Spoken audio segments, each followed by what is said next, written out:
Ma'am, may meeting daw po kayo sa may principal's office. O sige nak, susunod ako ha?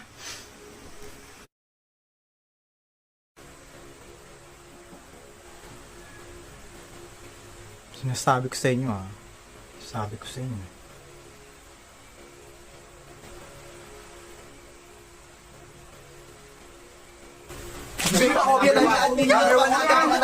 Be, tama tong sagot ko. 8 yung sagot, letter A. Be, hindi be. 5 sagot B. Mali yung pagkakakompute mo. Tingnan mo yung pagkakakompute. 5, anong 8-3 ang sagot? Tingnan nyo pa. Letter D. Bakit ang bababa ng mga sagot nyo? Akin 1 million na ako compute ko eh. Magkopyahan pa kayo naman mali yung sagot Hay, di pa kopya ako. Maliin ko 2 item. Oh, sige, kopya ka sa akin. A, B, B, B, B, B, B, B, C, C, A, B, B, B, A. Bobong puta, di ba niya alam na set A siya, tas set B ako? Tanga.